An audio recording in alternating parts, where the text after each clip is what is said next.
Hello बच्चों, a very fresh morning to all of you. Force and laws of motion, lecture number 4। Okay, इससे पहले हमने 3 बढ़िया से लेक्चर किए हैं force and laws of motion के, उनको अच्छे से समझना जरूरी है। ठीक है, तो आज की जो लेक्चर की मेन थीम है वो है Newton's second law of motion. First law हमने ऑलरेडी पढ़ लिया है बच्चों, उसके एग्जाम्पल देखे, बढ़िया से क्वेश्चन सॉल्व किए। अब हमें पढ़ना है Newton's second law of motion, but we have to follow the tradition. तो ट्रेडिशन ये है कि आपको कुछ क्वेश्चन दिए हुए बोर्ड पे, वो आपको सॉल्व करना है। ठीक है, पॉज करके ट्राई करो। चलो ठीक है, मैं ट्राई करता हूं। अभी देख लो बच्चों, हम क्या करते हैं, पहले क्वेश्चन नंबर 4 करेंगे। The momentum of object is 20 kilogram metre per second. तो एक ऑब्जेक्ट है बच्चों, ऑब्जेक्ट का momentum, what is formula of momentum? Momentum is nothing but mass into velocity. Last lecture में हमने जहां पर हम रुके थे वहां पर ये चीज हमने देखी थी। Momentum is product of mass and velocity, that is momentum. उसको क्या कहते हैं? मोमेंटम। तो momentum of object is 20 kilogram metre per second. ठीक है, तो मोमेंटम ऑब्जेक्ट का कितना दिया हुआ है? 20 किलोग्राम मीटर पर सेकंड। ठीक है, मास का यूनिट किलोग्राम, वेलोसिटी का मीटर पर सेकंड, तो इसका क्या बन गया? Kilogram metre per second. What will be the momentum if? अब इसमें दो प्रॉब्लम पूछे हैं, अब इसको हम P1 मान लेंगे। क्या मान लेंगे? P1। अब A सॉल्व करेंगे। क्या सॉल्व करेंगे? A। तो क्या कह रहा है? Mass is doubled, velocity is constant. Okay, तो v1 is equal to v2 is equal to v। Why? Because velocity is constant. ऐसा दिया हुआ है कि वेलोसिटी क्या है? कांस्टेंट है। और मास को क्या किया? डबल्ड किया। तो पहले मास को हम m1 ले लेंगे, सेकंड मास को हम m2 ले लेंगे। तो m2 is equal to, double किया ना, ट्वाइस m1। समझ रहे हो? m2 is equal to twice m1। तो ऐसे सिचुएशन में हमें P2 पता करना है। क्या पता करना है? P2। ठीक है, कोई बात नहीं। चलो, तो हम क्या करेंगे बच्चों, क्या कांस्टेंट दिया हुआ है? Velocity is constant. तो ये देख लो बच्चों, momentum is equal to mass into velocity. तो वेलोसिटी इज इक्वल टू क्या आ जाएगा? Momentum upon mass. Momentum upon mass. ठीक है, तो अब देख लो बच्चों, V1 क्या हो जाएगा? V1 हो जाएगा P1 divided by M1। Simple, V1 क्या हो जाएगा? P1 divided by M1। और V2 क्या हो जाएगा? P2 divided by M2। P2 divided by M2। But V1 is equal to V2, ऐसा दिया हुआ है ना, V1 is equal to V2। तो V1 कितना है? P1 divided by M1। और V2 कितना है? P2 divided by M2। Simple. तो P1 की वैल्यू है 20 डिवाइडेड बाय 20 हो गई। P1 की वैल्यू 20 डिवाइड बाय M1 की जगह M1 रखेंगे, नो प्रॉब्लम। P2 हमें फाइंड आउट करना है, P2 इज हाउ मच? और M2 की जगह क्या रख सकते बच्चों? 2M1। क्या रख सकते? 2M1। अब ये M1 कैंसल, 2 को इधर शिफ्ट करो, 20 इंटू 2 40 हो जाएगा। तो P2 कितना हो जाएगा? 40 किलोग्राम मीटर पर सेकंड। मतलब अगर आपने मास डबल किया वेलोसिटी को कांस्टेंट रखते हुए, तो मोमेंटम भी क्या हो जाएगा? डबल हो जाएगा। सिंपल। ठीक है, अब बी सॉल्व करते बच्चों। बी क्या कहता है? देख लो, बी क्या कहता है? बी कहता है वेलोसिटी बिकम 1/3। क्या? Velocity become 1/3। अब ये सेपरेट प्रॉब्लम है। v2 is equal to 1/3 of v1, 1/3। Okay, mass constant. Mass constant मतलब m1 is equal to m2 is equal to, suppose m, mass कैसा है? कांस्टेंट है। तो ये इक्वेशन को यूज करेंगे। कैसे यूज करेंगे? Momentum is equal to mass into velocity. तो मास इज इक्वल टू क्या आ जाएगा? Mass is equal to momentum upon velocity. Momentum upon velocity. तो m1 की जगह क्या रखोगे? अब थोड़ा सा डायरेक्ट करेंगे बच्चों। m1 की जगह क्या रखोगे? m1 की जगह रखोगे P1 by V1। P1 by V1 is equal to m2 की जगह क्या रखोगे? P2 bye V2। P2 bye V2। P1 कितना है? P1 है 20।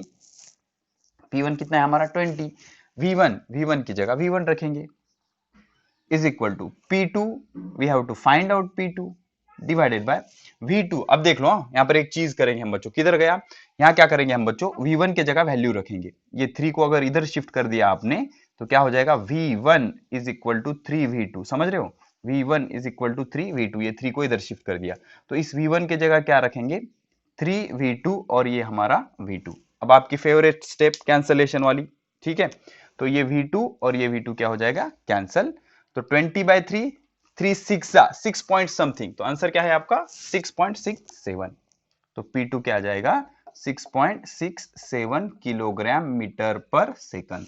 मतलब इस न्यूमेरिकल ने आपने क्या किया, आपने मास को कांस्टेंट रखा और वेलोसिटी को 1/3 कर दिया। तो वेलोसिटी को अगर 1/3 कर दिया तो मोमेंटम भी क्या हो जाएगा, 1/3 हो जाएगा। ठीक है, तो यहां से एक चीज प्रूव हो रही है बच्चों कि momentum is directly proportional to mass as well as velocity. जो कुछ भी आप मास के साथ करोगे वही किसके साथ होगा, मोमेंटम के साथ होगा, या फिर जो कुछ भी आप वेलोसिटी के साथ करोगे वही चीज किसके साथ होगी, मोमेंटम के साथ होगी। ठीक है ना, तो यहां से एक चीज क्लियर हुई बच्चों कि momentum is directly proportional to velocity when mass is constant and momentum is directly proportional to mass when velocity is constant. So greater the mass, greater will be the momentum. Lesser the mass, less will be the momentum. Greater the velocity, greater will be the momentum. Lesser the velocity, lesser will be the momentum. ठीक है ना, तो ये इस तरह से ये चीजें होंगी बच्चों। ठीक है, सो ये न्यूमेरिकल हमने सॉल्व कर दिया। अब क्या करेंगे हम, let us solve numerical number 6। Numerical number 6 क्या कहता है, 6 का सॉल्यूशन देखेंगे बच्चों, 6th वन का।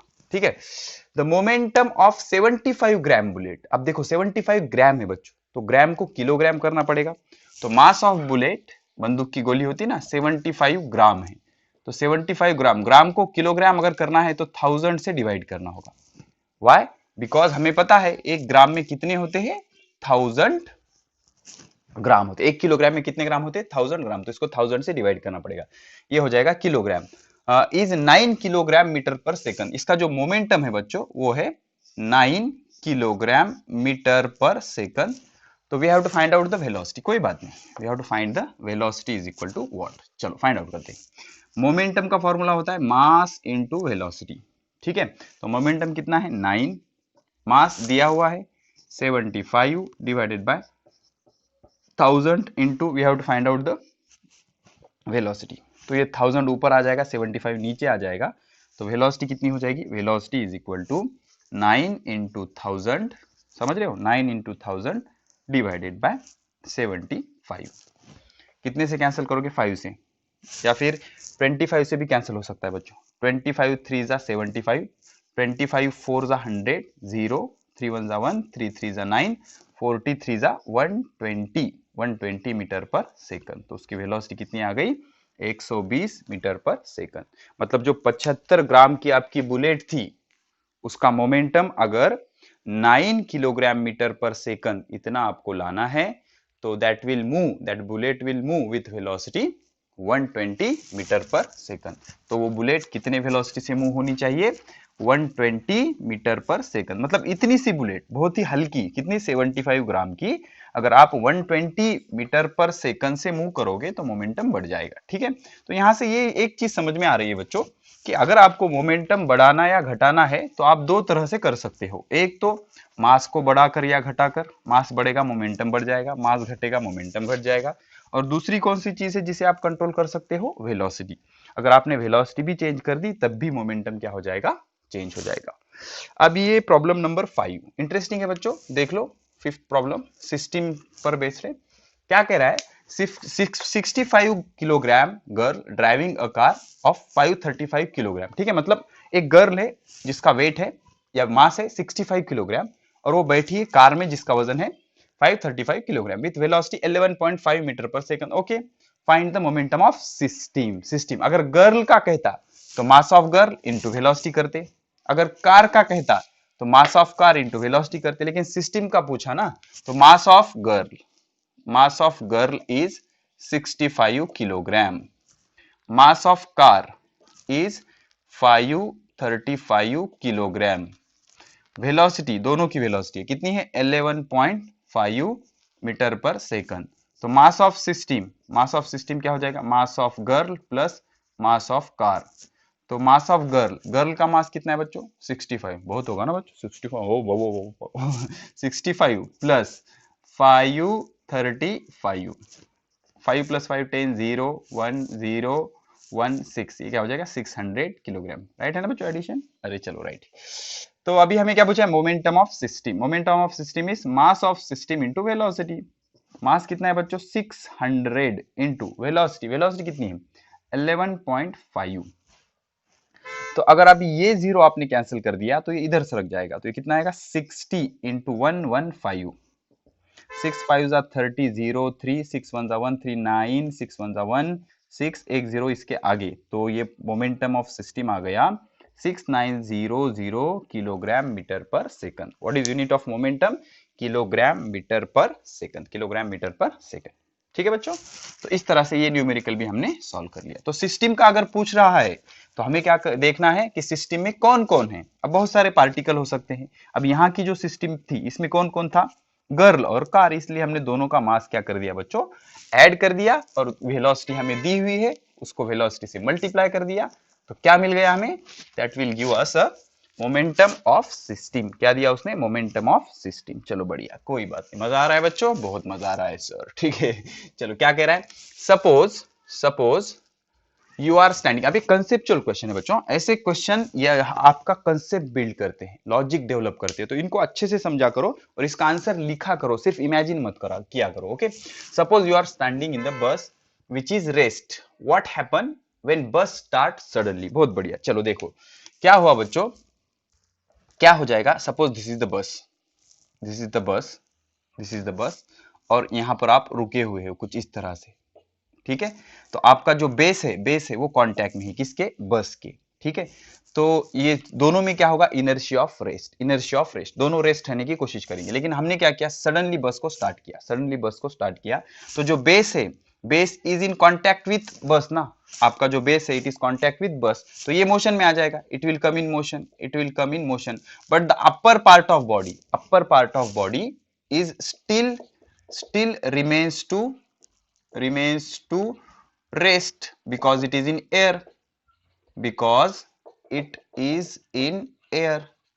समझ रहे हो? जो अपर पार्ट है आपके बॉडी का वो अभी भी कहां पर है? एयर में है, तो ये क्या करेगा? रेस्ट रहने की कोशिश करेगा। But the car is trying to move forward ना, तो ऐसा लगेगा कि आपका जो अपर पार्ट है वो किधर चला गया? पीछे। वो वहां पर ही रुकेगा, लेकिन कार आगे चलेगी ना, तो ऐसा लगेगा कि ये पीछे जाएगा। तो क्या होगा बच्चों?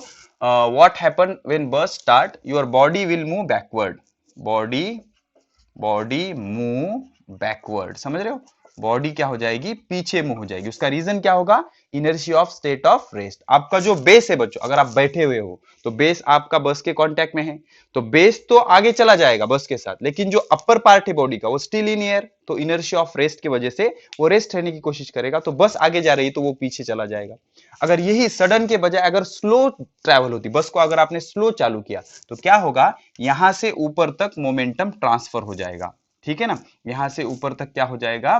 मोमेंटम ट्रांसफर हो जाएगा, और मोमेंटम ट्रांसफर होने की वजह से या फिर एक्सेलरेशन ट्रांसफर होने की वजह से आपको पुश पीछे फील होगा क्या? नहीं। मतलब गाड़ी अगर स्लोली स्टार्ट की आपने, गाड़ी अगर स्लोली स्टार्ट की, तो पूरा एक्सेलरेशन बॉडी में ट्रांसफर हो जाएगा, धीरे धीरे ट्रांसफर हो जाएगा, और बॉडी पीछे जाएगी क्या? नहीं। लेकिन अगर आपने सडन स्टार्ट किया तो जो बेस है वो बस के कांटेक्ट में है, तो वो तो आगे चला गया, लेकिन बॉडी का जो अपर पार्ट है वो अभी भी हवा में है, तो वो रेस्ट रहने की कोशिश करेगा because of inertia of rest, तो वो पीछे चला जाएगा।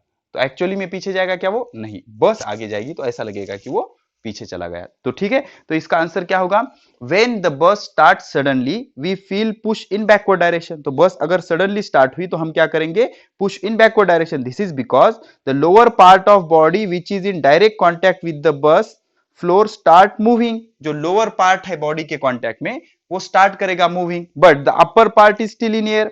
अपर पार्ट क्या है? Still in air, and because of inertia of rest it try to remain in rest, hence it feel push backward. ऐसा लगेगा कि वो क्या जाएगा? बैकवर्ड पुश हो जाएगा। ठीक है, तो ये ऐसा होता है बच्चों। ठीक है,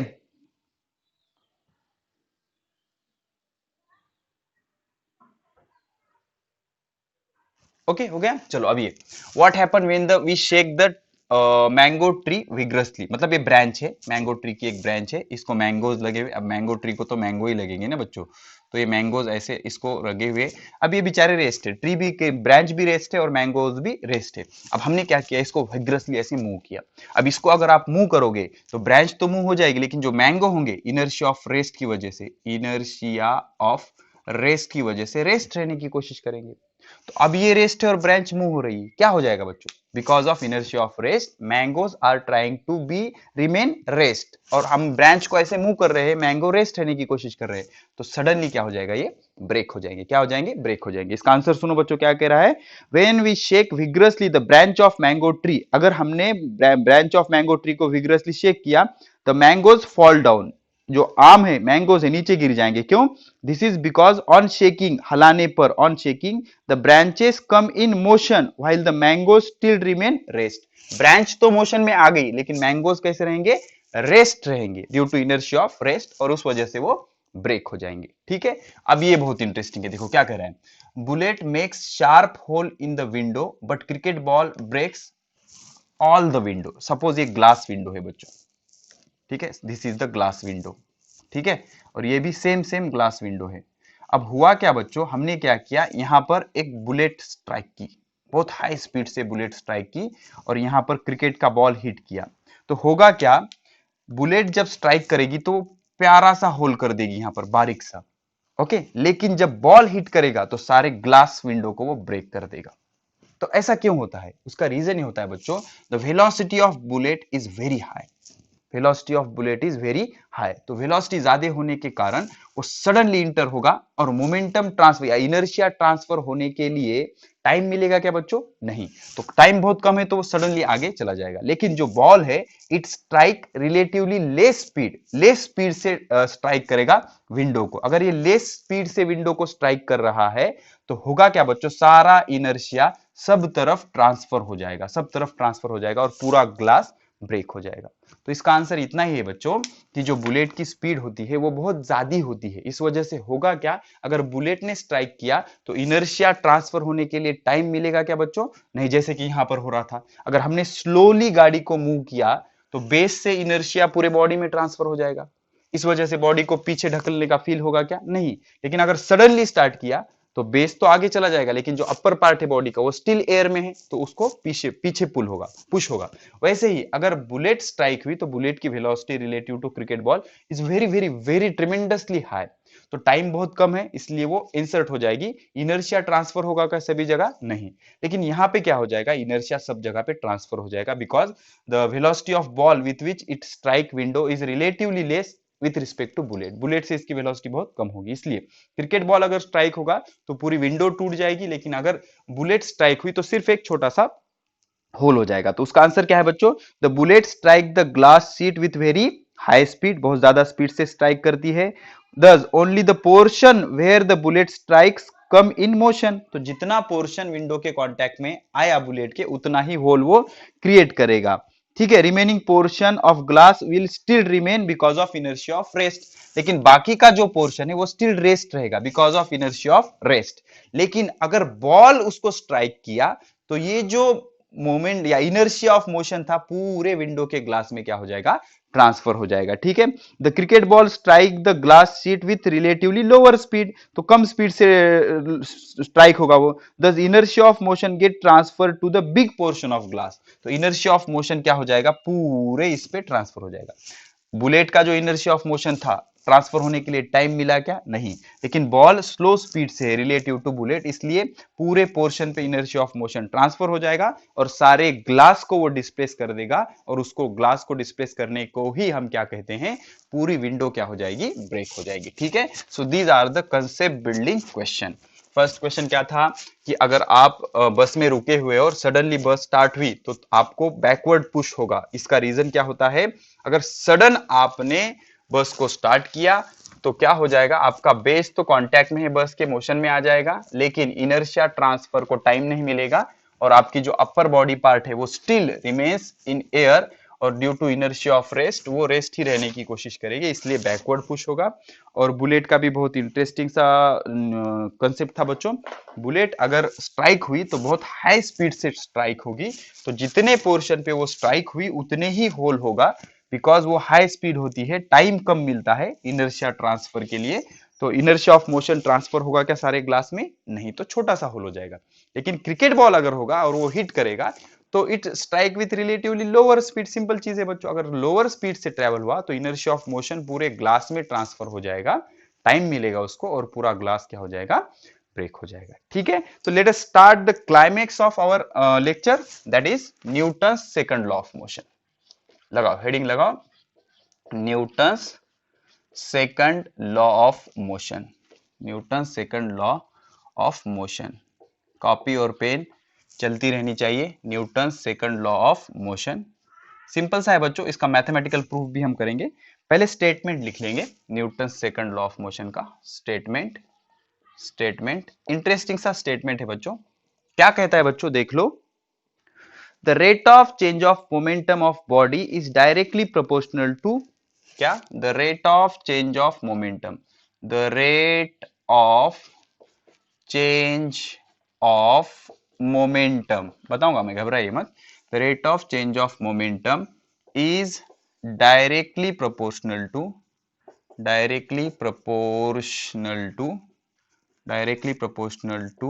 applied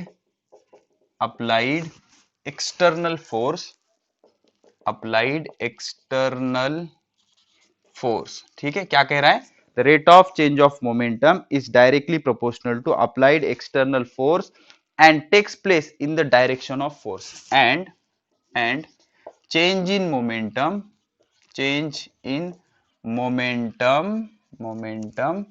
takes place in the direction of force,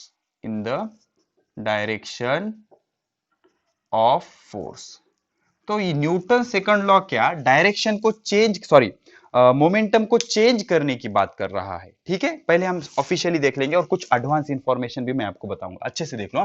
the rate of change of momentum, तो पहले मोमेंटम को चेंज करेंगे और उसका रेट फाइंड आउट करेंगे। रेट मतलब पर यूनिट टाइम कितना चेंज हो रहा है। ठीक है ना, तो rate of change of momentum is directly proportional to applied external force, जितना आपने एक्सटर्नल फोर्स लगाया उतना ज्यादा मोमेंटम चेंज होगा, और change in momentum takes place in the direction of force, जिस भी डायरेक्शन में आपने फोर्स लगाया उसी डायरेक्शन में क्या हो जाएगा, मोमेंटम चेंज हो जाएगा। समझ रहे हो आप, मतलब जितना ज्यादा आप फोर्स लगाओगे उतना ज्यादा मोमेंटम में चेंज होगा, उतनी ज्यादा वेलोसिटी में चेंज होगा। और मोमेंटम में चेंज किस डायरेक्शन में होगा, जिस डायरेक्शन में आपने एक्सटर्नल फोर्स लगाया है उसी डायरेक्शन में आपका मोमेंटम चेंज होगा। अब इसको पहले प्रूफ कर लेंगे, सिंपल सा पहले मैथमेटिकल प्रूफ देख लेंगे। Let m is equal to mass of body, m क्या है, mass of body. v is equal to, sorry पहले u ले लेंगे, u is initial velocity of body, u क्या है, initial velocity of body, u क्या है, इनिशियल वेलोसिटी ऑफ बॉडी। उसके बाद v क्या है, final velocity of body, v क्या है, फाइनल वेलोसिटी ऑफ बॉडी, ठीक है। तो p1 क्या हो जाएगा, p1 हो जाएगा इनिशियल मोमेंटम, p1 क्या हो जाएगा, initial momentum. What is symbol for momentum, p, तो p1 मतलब इनिशियल मोमेंटम। तो p1 क्या हो जाएगा बच्चों, देख लो, p1 is equal to mass into initial velocity, समझ रहे हो, इक्वेशन नंबर 1। मोमेंटम क्या होता है, मास इंटू वेलोसिटी, तो इनिशियल मतलब इनिशियल वेलोसिटी। ठीक है, अब यहां पर हम ये चीज अज्यूम कर रहे हैं कि because of motion mass remains constant, mass change नहीं हो रहा, लेकिन चेंज होता है बच्चों, एडवांस कंसेप्ट है, आपके सिलेबस में नहीं है, बताऊंगा वेट करो। Okay, p1 is equal to m u। अब क्या हो गया, p2 क्या होता है बच्चों, फाइनल मोमेंटम, p2 क्या होता है, फाइनल मोमेंटम। तो फाइनल मोमेंटम के लिए वेलोसिटी कैसी रखनी पड़ेगी, p2 is equal to m into v is final velocity, so this is equation number 2। p1 क्या होगा, initial momentum, mass into initial velocity, p2 क्या होगा, final momentum, mass into final velocity. अब हमें चेंज इन मोमेंटम पता करना है, delta p, पहले चेंज इन मोमेंटम काढ़े ना, फिर उसका रेट फाइंड आउट करेंगे। डेल्टा p क्या हो गया, चेंज इन मोमेंटम, तो डेल्टा पी क्या होता है, डेल्टा पी होता है बच्चों P2 माइनस P1। चेंज कैसा फाइंड आउट करते हो आप, बाद का माइनस शुरू का, फाइनल माइनस इनिशियल। तो change in momentum, delta means change, delta P change in momentum, delta T change in temperature, delta S change in displacement, ऐसा चेंज इन मोमेंटम। तो final minus initial, final momentum minus initial momentum.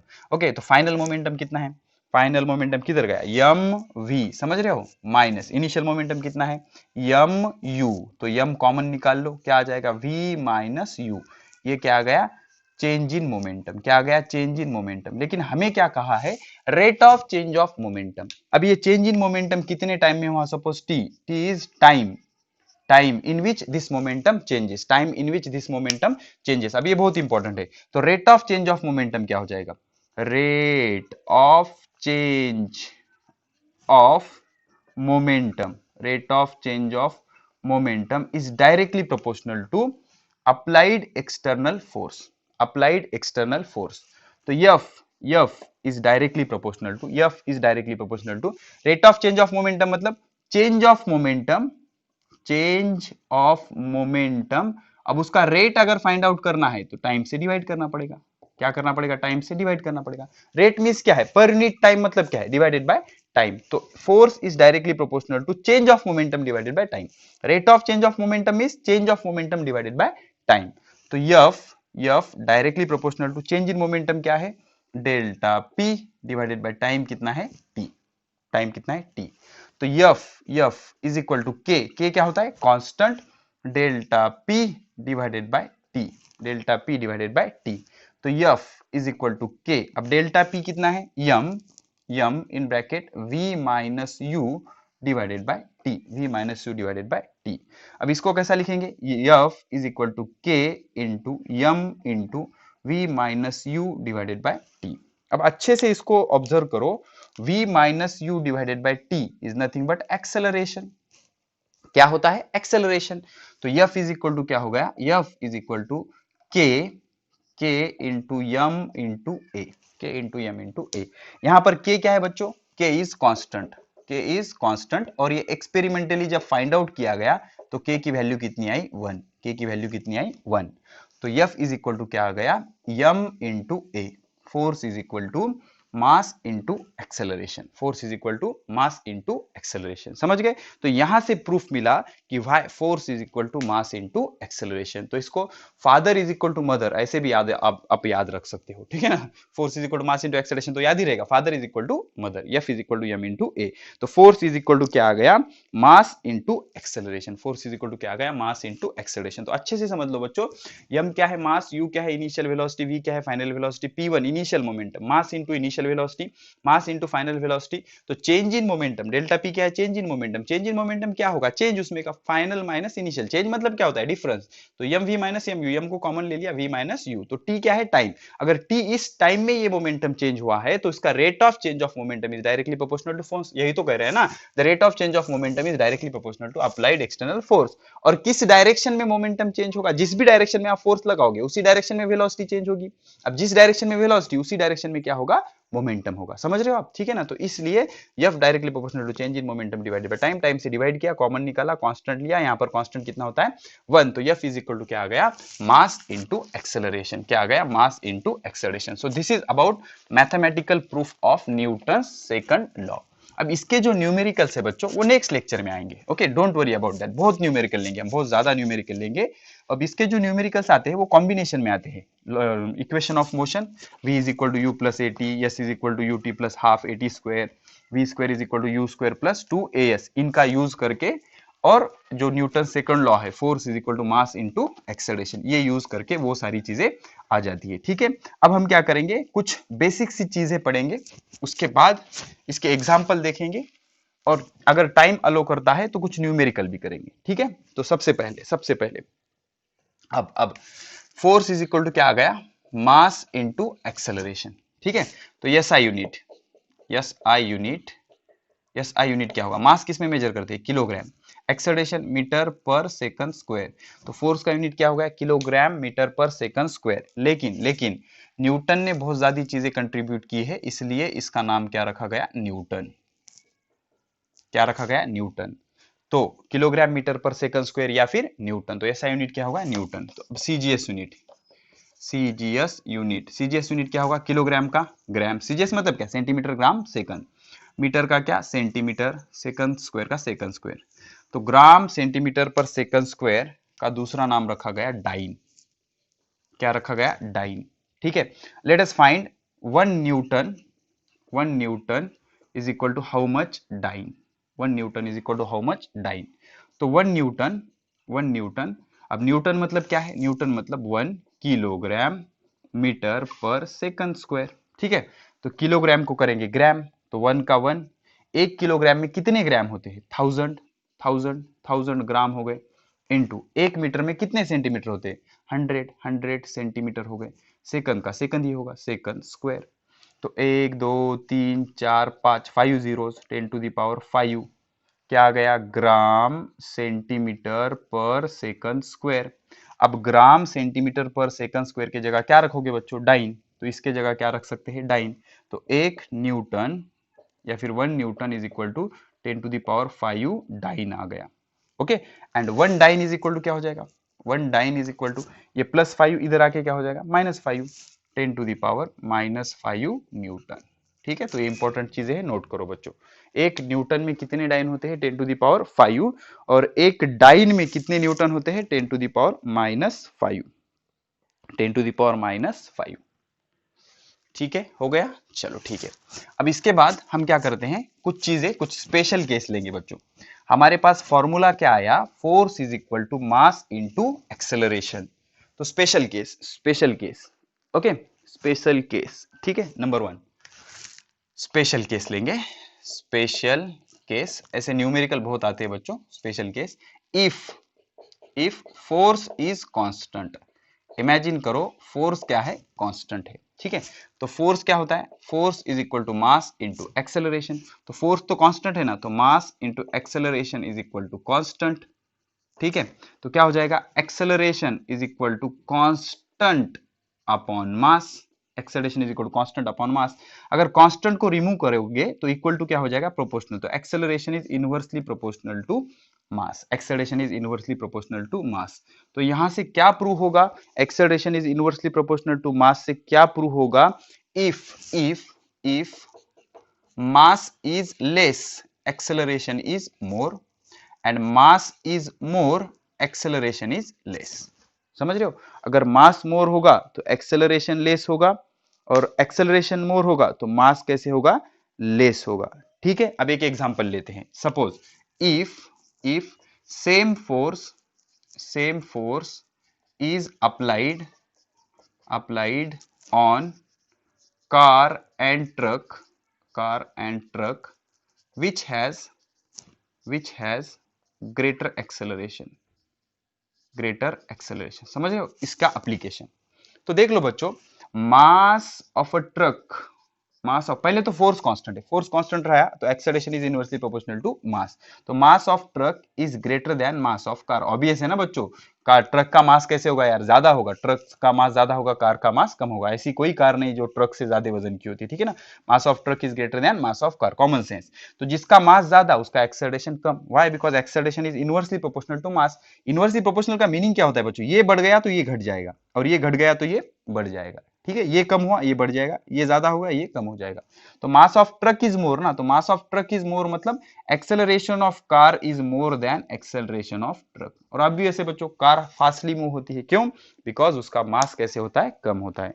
तो acceleration of car is greater than acceleration of truck. Why? Because the mass of car is less than mass of truck. तो force अगर constant है तो acceleration is inversely proportional to mass. Acceleration is inversely proportional to mass.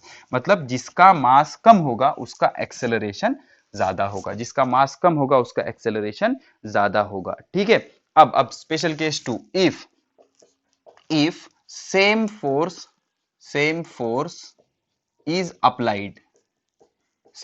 is applied on mass m1 and m2। Simple सी चीजें बच्चों देख लो। Suppose this is mass m1 and this is mass suppose m2। इस पे force कितना लगाया? F। इस पे भी फोर्स कितना लगाया? F। दोनों का मास अलग अलग है। इसका एक्सेलरेशन आ गया a1, इसका एक्सेलरेशन आ गया a2। तो हमें रिलेशन फाइंड आउट करना है एक्सेलरेशन और मास का। तो क्या हो जाएगा? F is equal to m1 a1, और यहाँ पर क्या हो जाएगा? F is equal to m2 a2। But same force है ना, तो F is equal to F। तो एक F के जगह क्या रखेंगे? m1 a1, और एक के जगह क्या रखेंगे? m2 a2। तो a1 divided by a2, a1 divided by a2, इसको इधर ले लेंगे, इज इक्वल टू क्या आ जाएगा?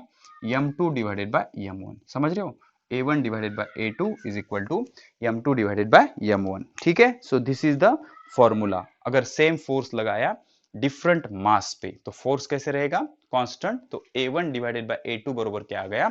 m2 divided by m1। क्या आ गया? m2 divided by m1। ठीक है बच्चों, so this is the some important concept regarding your force. तो न्यूटन सेकंड लॉ ने क्या प्रूव किया? Force is equal to mass into acceleration, mass into acceleration. Okay, let us define 1 newton now. तो force is equal to क्या है? Force is equal to mass into acceleration. तो अगर 1 Newton आपने force लिया तो मास कितना आ जाएगा? 1 किलोग्राम, और एक्सेलरेशन कितना आ जाएगा? 1 मीटर पर सेकंड स्क्वायर। यही अगर आपने 1 डाइन लिया तो मास कितना आ जाएगा? 1 ग्राम, और एक्सेलरेशन कितना आ जाएगा? 1 सेंटीमीटर पर सेकंड स्क्वायर। तो how will you define 1 Newton? The force which produce acceleration of 1 meter per second square in body of mass 1 kilogram is called 1 Newton. समझ रहे हो? इसको क्या कहा जाएगा? 1 न्यूटन। अगर 1 किलोग्राम की बॉडी है, उस पर आपने 1 न्यूटन फोर्स लगाया तो एक्सेलरेशन कितना आएगा? 1 मीटर पर सेकंड स्क्वायर। या इसको ऐसे भी कह सकते हो, एक बॉडी ली आपने, उसका मास कितना है? 1 किलोग्राम, और इसमें कितना एक्सेलरेशन लाना है? 1 मीटर पर सेकंड स्क्वायर। तो 1 किलोग्राम बॉडी में 1 metre per second square acceleration लाने के लिए जो कुछ भी इसमें फोर्स लगाना पड़ेगा वो फोर्स होगा 1 न्यूटन। कितना होगा? 1 न्यूटन। मतलब 1 किलो बॉडी में 1 मीटर पर सेकंड स्क्वायर इतना एक्सेलरेशन लाने के लिए जितना फोर्स लगाना पड़ेगा उसको कहेंगे 1 न्यूटन। अब 1 किलोग्राम के बजाय आपने 1 ग्राम की बॉडी ले ली, और 1 मीटर पर सेकंड स्क्वायर के बजाय 1 सेंटीमीटर पर सेकंड स्क्वायर इतना एक्सेलरेशन अगर आपको लाना है, तो जितना उस पे आपको फोर्स लगाना पड़ेगा उसको कहेंगे 1 डाइन। उसको क्या कहेंगे? 1 डाइन। क्या हो गया फिर definition? The force required to produce the acceleration of 1 centimeter per second square in body of mass 1 gram is called, उसको क्या कहा जाएगा? 1 डाइन। तो फोर्स 1 डाइन है, ऐसा कब कहा जाएगा? जब अगर आपने एक्सेलरेशन कितना प्रोड्यूस किया? 1 सेंटीमीटर पर सेकंड स्क्वायर, और कितने मास में? 1 ग्राम मास में। तो तब कहा जाएगा कि आपने फोर्स कितना लगाया? 1 डाइन। कितना लगाया? 1 डाइन। तो these are the definitions of 1 newton and 1 dyne. Simple बच्चों, 1 किलोग्राम की बॉडी में 1 मीटर पर सेकंड स्क्वायर इतना एक्सेलरेशन लाने के लिए जितना भी फोर्स लगाना पड़ेगा वो होगा 1 न्यूटन, और 1 ग्राम की बॉडी में 1 सेंटीमीटर पर सेकंड स्क्वायर इतना एक्सेलरेशन लाने के लिए जितना भी फोर्स लगाना पड़ेगा उसको कहेंगे 1 डाइन। क्या कहेंगे? 1 डाइन। ठीक है, अब देख लो, if f is equal to 0, a is equal to 0। Okay, तो ये हो गया, ये सारी चीजें हो गई बच्चों। अब यहां पर कुछ इंटरेस्टिंग सी चीजें पढ़ते हैं बच्चों। In Newton second law the force F refers to net force on applied. ठीक है, चलो सम इंपॉर्टेंट पॉइंट्स ऐसे हेडिंग लगाओ, सम इंपॉर्टेंट पॉइंट्स। ठीक है, चलो लिखो some important points. Point number 1 क्या कह रहा है? When object is moving along the circular path velocity is tangential, hence momentum is also tangential. ठीक है, देखो, the direction of velocity and direction of momentum are same। समझ रहे हो? Direction of velocity and direction of momentum are same. जिस भी direction में velocity होगी उसी डायरेक्शन में मोमेंटम होगा। व्हाई? बिकॉज देख लो बच्चों, अगर ये डायरेक्शन है वेलोसिटी की, तो मोमेंटम क्या होता है? Momentum is mass into velocity. Mass तो स्केलर क्वांटिटी होती है, तो जिस डायरेक्शन में वेलोसिटी होगी उसी डायरेक्शन में क्या हो जाएगा? आपका मोमेंटम होगा। अब कंडीशन लेंगे यूनिफॉर्म सर्कुलर मोशन की। Uniform circular motion very special type of motion in which magnitude of velocity remains constant but direction is changing at each and every point. तो ये सर्कुलर मोशन है बच्चों। Okay, uniform circular motion. तो यहाँ पर इसकी speed velocity ऐसी होगी, यहाँ पर ऐसी होगी, यहाँ पर ऐसी होगी, यहाँ पर ऐसे होगी, अगर ये एंटी क्लॉकवाइज घूम रहा है। ठीक है, अगर एंटी क्लॉकवाइज घूम रहा है तो वेलोसिटी कैसे होती है? टेंजेंशियल। तो ये वेलोसिटी हो गई v1, ये वेलोसिटी हो गई v2, ये वेलोसिटी हो गई v3, ये वेलोसिटी हो गई v4। तो हर पॉइंट पे इसकी वेलोसिटी की डायरेक्शन चेंज हो रही है। तो जिस भी डायरेक्शन में वेलोसिटी होगी उसी डायरेक्शन में क्या आ जाएगा, मोमेंटम। क्या आ जाएगा, मोमेंटम। तो जिस भी डायरेक्शन में आपकी वेलोसिटी है उसी डायरेक्शन में क्या होगा, आपका मोमेंटम होगा। ठीक है, तो यूनिफॉर्म सर्कुलर मोशन जब होती है ना, तो हर पॉइंट पे डायरेक्शन ऑफ वेलोसिटी चेंजेस, तो direction of velocity changes is also responsible for change in direction of momentum. तो जिस तरह से वेलोसिटी की डायरेक्शन चेंज हो रही है उसी तरह से मोमेंटम की भी डायरेक्शन चेंज हो जाएगी। तो यूनिफॉर्म सर्कुलर मोशन में हर पॉइंट पे जो मोमेंटम की डायरेक्शन होती है वो टेंजेंशियल होती है, और हर पॉइंट पे मोमेंटम की डायरेक्शन चेंज होती है। ठीक है, और मोमेंटम की डायरेक्शन चेंज हो रही है इसीलिए तो इसमें फोर्स होता है, और उसी फोर्स को क्या कहते हैं, सेंट्रीपिटल फोर्स। अब सेकंड पॉइंट बच्चों, in Newton's law F is equal to 0 implies A is equal to 0, thus Newton's law is obviously consistent of Newton's first law. Okay, देख लो, in Newton's first law, in Newton's first law, first law क्या कह रहा है बच्चों, second point ना, first law क्या कह रहा है, न्यूटन्स सेकंड लॉ क्या कह रहा है, Newton's second law, sorry, Newton's second law क्या कह रहा है कि सपोज आपका फोर्स जीरो है, फोर्स जीरो है तो एक्सेलरेशन भी क्या होगा, जीरो होगा।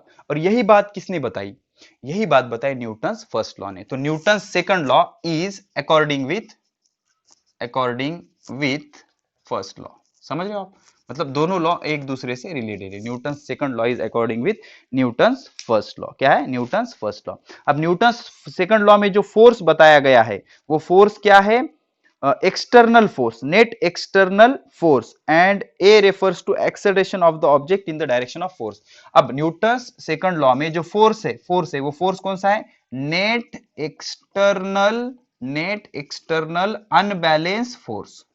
न्यूटन सेकंड लॉ में जो फोर्स की बात वो कर रहा है वो कौन सा है, नेट एक्सटर्नल अनबैलेंस फोर्स।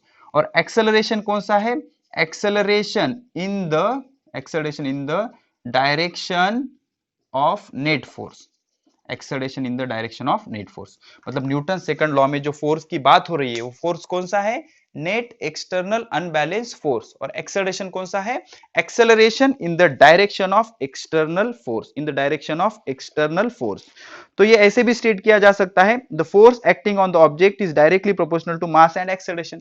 तो फाइनली क्या आया बच्चों, force is equal to mass into acceleration. तो मास ऑलवेज रिमेन्स कांस्टेंट, तो force is directly proportional to acceleration, force is directly proportional to acceleration. तो ऐसे भी हम क्या कर सकते हैं, न्यूटन सेकंड लॉ को स्टेट कर सकते हैं, न्यूटन सेकंड लॉ को स्टेट कर सकते हैं, force is directly proportional to acceleration.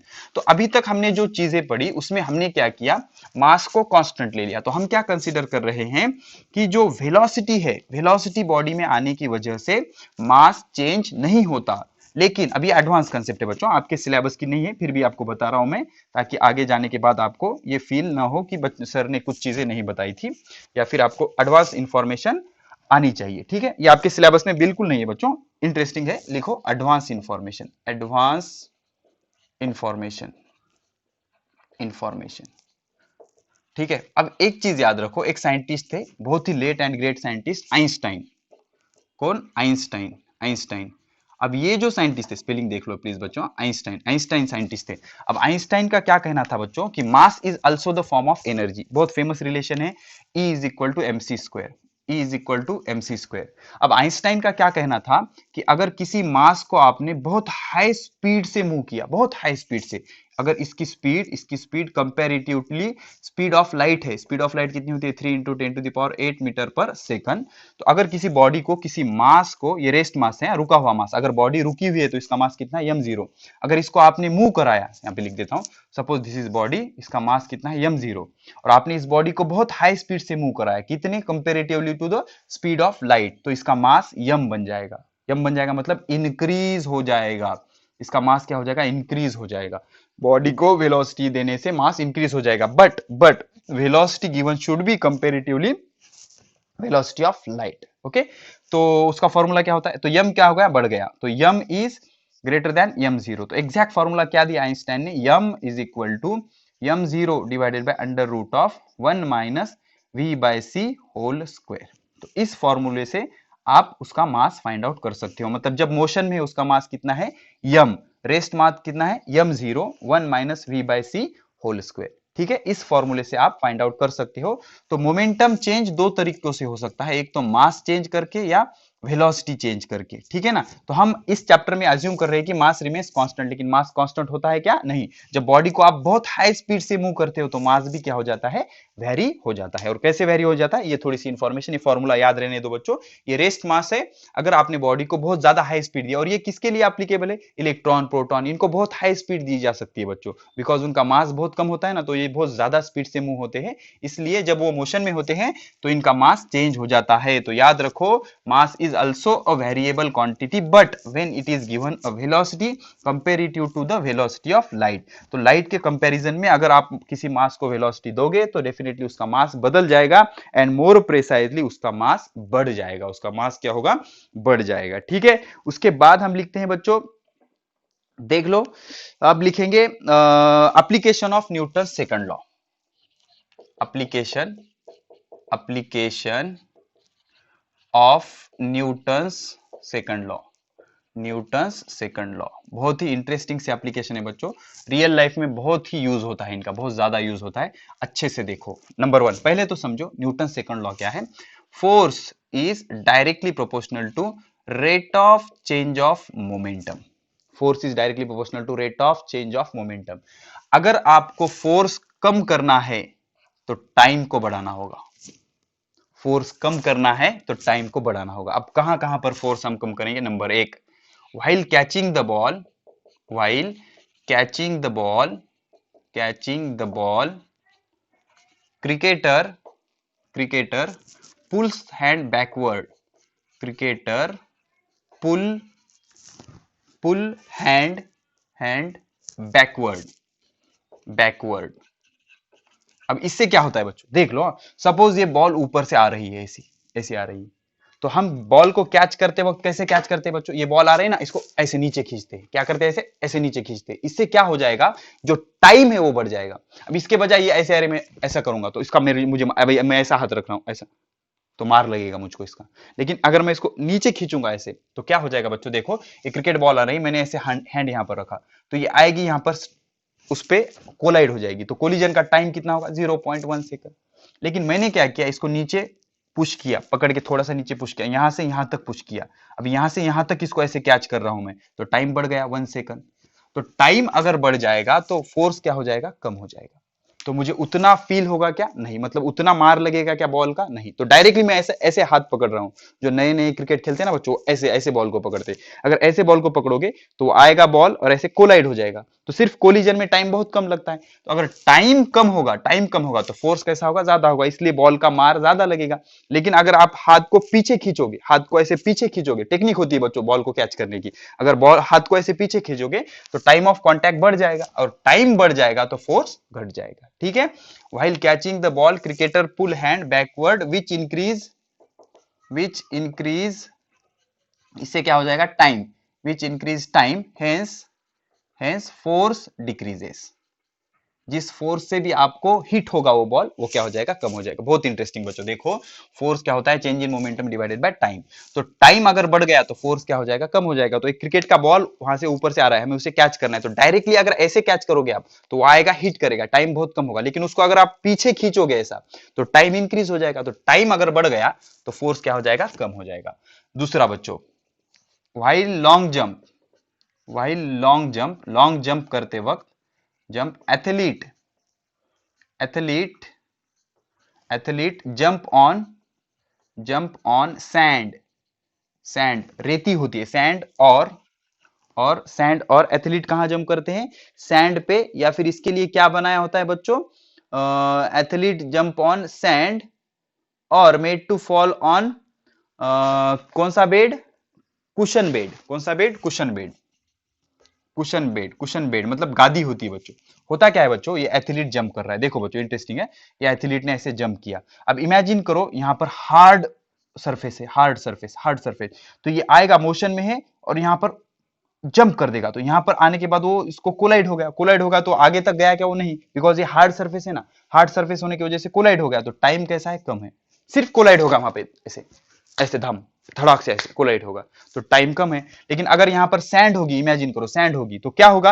ये सैंड फ्लेक्सिबल है, सैंड इज ए फ्लेक्सिबल, ये आएगा ऐसे उड़ी मारे ऐसा सरकेगा, थोड़ा सा समझ रहे हो, ये ऐसा ऐसा सरकेगा। तो टाइम अब यहां से सिर्फ सिर्फ कोलाइड होगा क्या? नहीं, थोड़ा सा आगे मूव होगा, ऐसे ऐसे सैंड पे ऐसे गिरेगा, आगे तक जाएगा वो, ऐसे आगे तक जाएगा। तो जैसे ही वो आगे तक जाएगा मतलब टाइम बढ़ जाएगा। क्या हो जाएगा? टाइम बढ़ जाएगा। तो टाइम अगर बढ़ गया तो उतना उसको फोर्स फील होगा क्या? नहीं, मतलब उतना ज्यादा उसको मार लगेगा क्या? नहीं। सेम सिचुएशन अगर कुशन बेड है, cushion bed is a Mau, वो नरम होता है ना, नरम होता है। अगर आप उस पर जंप करोगे तो ये हार्ड सरफेस है क्या? नहीं। तो हार्ड सरफेस पे धड़ाम से कोलिजन हो जाएगा। लेकिन कुशन बेड है तो वो थोड़ा आगे तक ऐसे जाएगा, वो समझ रहे हो? ये कुशन बेड है, यहाँ पे आया, उसने जंप किया, ये ऐसा आगे तक जाएगा, वो समझ रहे हो? समझ रहे हो? ऐसा आगे तक जाएगा तो टाइम बढ़ जाएगा। तो टाइम बढ़ गया तो फोर्स क्या हो जाएगा? ऑटोमेटिकली कम हो जाएगा। तो इसलिए कुशन बेड या सैंड पे जंप कराया जाता है to increase time, to increase time. इससे क्या हो जाता है? टाइम इंक्रीज हो जाता है। और अगर टाइम इंक्रीज हो गया तो ऑटोमेटिकली जो अपोजिंग फोर्स है वो कम हो जाएगा। अपोजिंग फोर्स क्या हो जाएगा? कम हो जाएगा। ठीक है। अब उसके बाद जो नेक्स्ट एग्जांपल है, अब क्या हो गया? सपोज सपोज क्या है बच्चों? क्या है? एक बुलेट है, बुलेट है। अब बुलेट हमने क्या की? गन से फायर की, गन से फायर की तो वेलोसिटी बहुत ज्यादा होगी। वेलोसिटी ज्यादा होगी तो मोमेंटम ज्यादा होगा, मोमेंटम ज्यादा होगा तो फोर्स ज्यादा होगा। तो फोर्स ज्यादा होगा इसलिए वो इजीली ह्यूमन बॉडी में इंसर्ट हो जाएगी। लेकिन हम गन के बजाय क्या कर रहे हैं? बुलेट को हैंड से फेंक के मार रहे हैं। ये बंदूक की गोली है, अरे देख रहे देखो चेक मारो क्या, मारो क्या गोली, ऐसा फेंक के मार रहे हो उसको। ठीक है ना? तो ऐसा आप करोगे तो उसकी वेलोसिटी कम होगी, वेलोसिटी कम होगी तो मोमेंटम कम होगा, मोमेंटम कम होगा तो फोर्स कम होगा। तो ऐसा हाथ से बंदूक की गोली फेंक कर अगर मारोगे तो बंदा मरेगा क्या? आगे वाला नहीं मरेगा। तो वो इंसर्ट होगी क्या? नहीं। समझ रहे हो आप? तो इसलिए वेलोसिटी बढ़ गई, मोमेंटम बढ़ गया, फोर्स बढ़ जाएगा और वो गोली घुस जाएगी। लेकिन अगर हाथ से उसको फेंक के मारोगे बंदूक की गोली तो उसकी वेलोसिटी कम होगी, मोमेंटम कम होगा, फोर्स कम होगा, फोर्स कम होगा। उसके बाद जो एग्जांपल है बच्चों, क्या है कि सपोज टू स्टोन्स है, एक हेवी है और एक ये है। तो क्या करना है हमें? Easier to catch. ठीक है। तो टू स्टोन ऊपर से आ रहे हैं, एक छोटा वाला है, एक बड़ा वाला है। तो it is easy, it is easy to catch, it is easy to catch smaller stone, smaller stone. क्यों? Because less is mass, less is mass, less is force, less is force. जितना मास कम होगा उतना force कम होगा उसका, उतना आपके हाथ में कम दर्द होगा। ठीक है। तो यहां से क्या प्रूव हो रहा है कि force, force depends on mass, mass then acceleration. Suppose suppose car और ट्रक का एग्जांपल देखा था हमने। अगर आपको ट्रक को एक्सेलरेट कराना है, ट्रक को एक्सेलरेट करना है तो फोर्स ज्यादा लगेगा। और अगर आपको कार को एक्सेलरेट कराना है उसी एक्सेलरेशन से तो फोर्स कम लगेगा। तो क्या क्या प्रूव हो रहा है बच्चों? न्यूटन सेकंड लॉ क्या कह रहा है? Force is directly proportional to acceleration, force is directly proportional to acceleration. Second one, force is directly proportional to mass, force is directly proportional to mass. छोटा पत्थर कैच करने के लिए कम फोर्स लगेगा। और ये बहुत इंटरेस्टिंग सी चीज है बच्चों, force is directly proportional to velocity, force is directly proportional to velocity. और ये सबसे ज्यादा इंपॉर्टेंट है कि अगर चेंज इन मोमेंटम हो रहा है लेकिन कम टाइम में ज्यादा मोमेंटम चेंज हो रहा है तो फोर्स ज्यादा होगा। कम टाइम में ज्यादा मोमेंटम चेंज हो रहा है तो फोर्स ज्यादा होगा। तो यहां पर क्या होता है? कैचिंग द बॉल के टाइम पे और लॉन्ग जंप के टाइम पे सैंड डालने का रीजन क्या होता है? सैंड हो गई तो आपका जो एथलीट है वो ऐसे गिरेगा बच्चों, यहां पर आके गिरेगा और ऐसा आगे तक जाएगा, वो आगे तक जाएगा, मतलब टाइम ज्यादा लगेगा। लेकिन अगर ये हार्ड सर्फेस होगा, ये आ जाएगा धड़ाम से गिर जाएगा, तो टाइम कम होगा, मार ज्यादा लगेगा। और टाइम कम होगा तो फोर्स कैसा होगा? ज्यादा होगा। So these are the some applications of Newton's second law of motion. तो यहां से हमने क्या सीखा बच्चों? तो by controlling the time, by controlling the time we can also control the force. Force control हम कर सकते हैं, टाइम कंट्रोल करके फोर्स हम कंट्रोल कर सकते हैं। ठीक है। अब जब हम फोर्स लगाएंगे, जब हम फोर्स लगाएंगे तो एक्सेलरेशन किधर आएगा? इन द डायरेक्शन ऑफ फोर्स। तो ये सारी चीजें लिख लो। अब लास्ट एक नोट लिखो बच्चों, नोट कुछ ऐसे होगी, यहां पर लिख देता हूं मैं। नोट कुछ ऐसे होगी बच्चों, देख लो। The greater the change in momentum in given time interval, greater the force. Greater the change in momentum, change in momentum, greater the force. Greater the force. मतलब जितना ज्यादा चेंज इन मोमेंटम होगा उतना ज्यादा फोर्स होगा। अब momentum क्या होता है? P is equal to M into V. अब इसको कैसे चेंज करोगे? एक तो मास चेंज करके या वेलोसिटी चेंज करके। तो वेलोसिटी चेंज करनी है तो एक्सेलरेशन लाना पड़ेगा। क्या लाना पड़ेगा, एक्सेलरेशन। मास हम क्या करते हैं, ऑलमोस्ट कांस्टेंट लेते हैं, लेकिन ये भी चेंज होता है अकॉर्डिंग टू आइंस्टाइन, देखा हमने, ठीक है ना। तो greater the change in momentum greater is the force. और सेकंड नोट क्या है, lesser the time greater the force, greater the force.